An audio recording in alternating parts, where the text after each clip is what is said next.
네, 여러분 안녕하십니까. 뇌물을 받아먹은 국회의원들을 어떻게 하면 체포할 수 있을까요? 체포 동의안 어떻게 하면 통과시키고 불체포 특권 어떻게 하면 없앨 수 있을까요? 물론 이 형법의 원칙은 불구속 기소가 원칙입니다. 사람의 인신을 구속할 필요가 없는 것 아닙니까?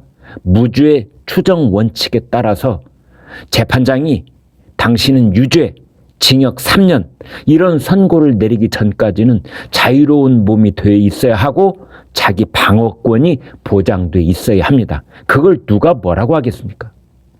그러나 인신을 구속해야 될 경우가 있습니다.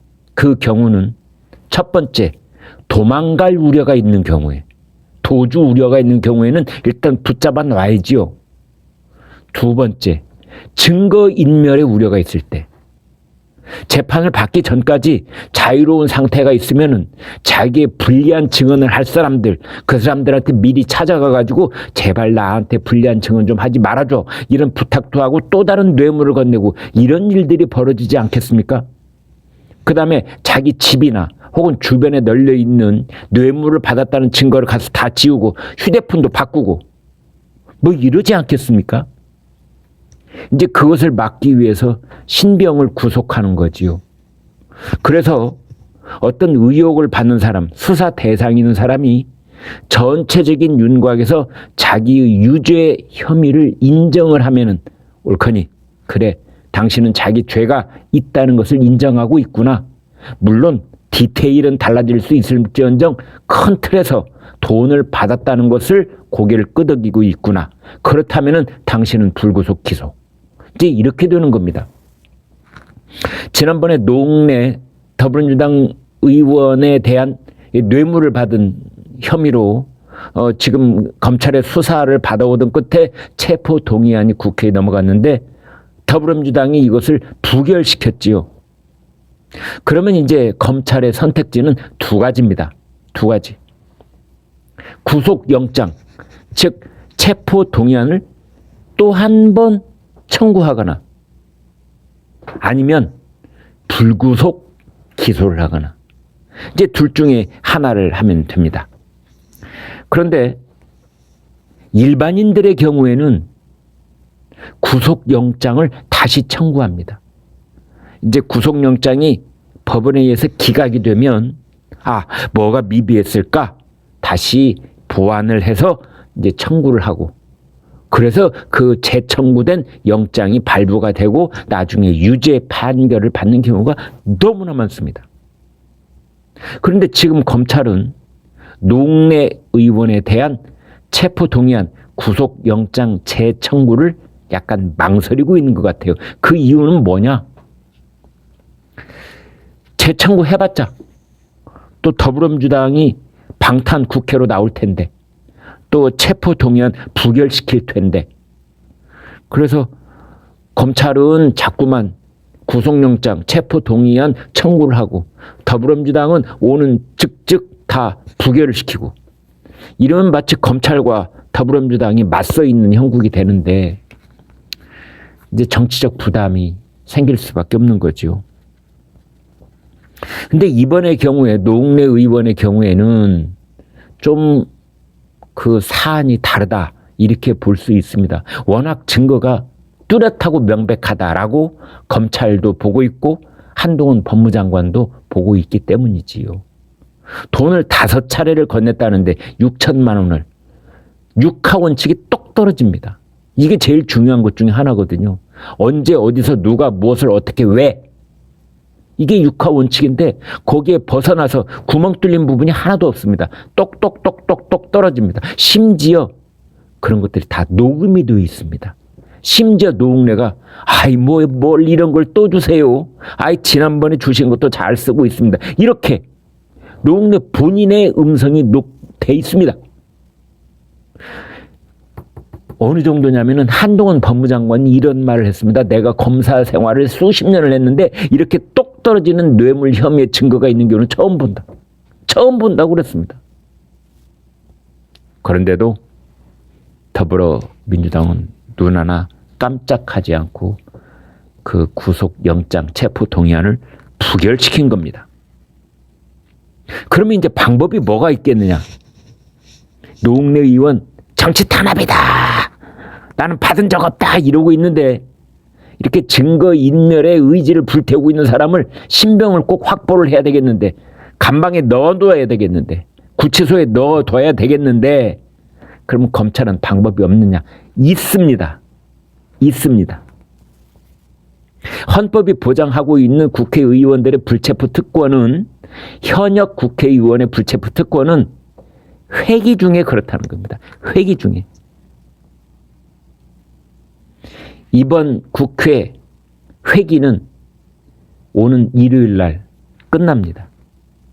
1월 8일 날 일요일 날 이번 회기가 종료가 됩니다. 그러면은 불체포 특권이 사라지는 겁니다. 그래서 더불어민주당이 지금 1월 9일부터 바로 임시국회를 열겠다고 벼르고 있는 거지요. 그 임시국회를 국회의장이 열지 않거나 혹은 임시국회를 열기 위해서는 사흘 전에 공지를 하도록 되어 있습니다. 국회법에 그렇게 되어 있습니다.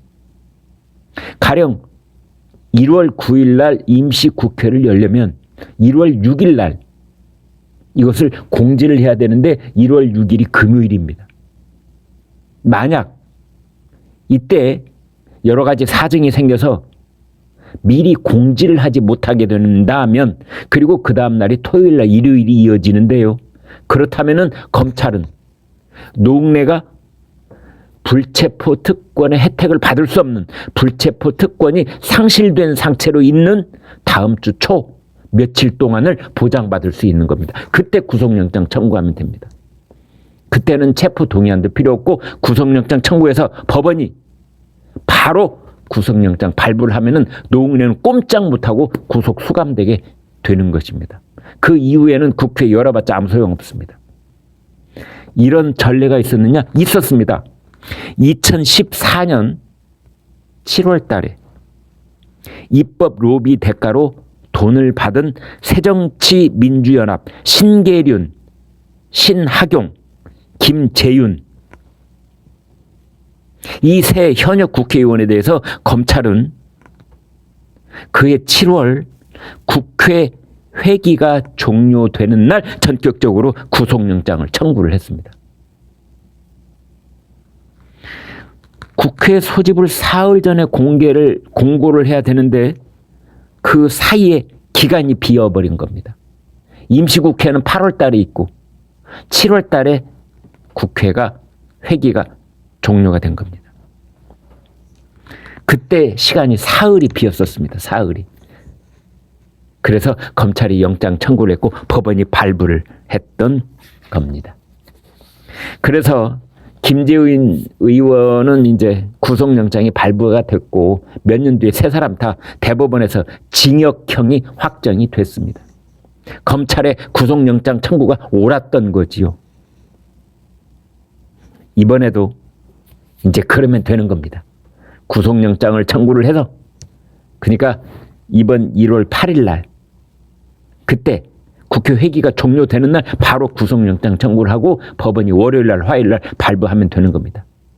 그때 임시국회가 하루의 빈틈도 없이 계속 연이어가면은 이제 곤란하겠지만, 만약 어떤 사정이 있는지는 몰라도 공백기가, 국회 회기가 열려있는 그 공백기가 앞뒤로 2, 3일만 주어진다면 그때 검찰이 체포해 가면 되는 겁니다. 이러한 상황은 이재명 더불어민주당 대표에게도 똑같이 적용할 수가 있습니다. 똑같이. 공직선거법 위반 있지요. 성남FC 제3자 뇌물 혐의 있지요. 그 다음에 법인카드 유용 혐의, 뭡니까? 변호사비 대납 의혹 있지요. 대장동 의혹 있지요.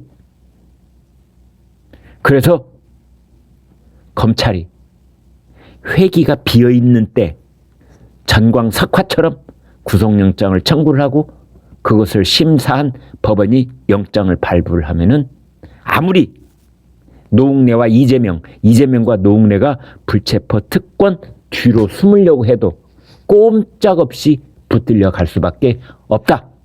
이런 겁니다.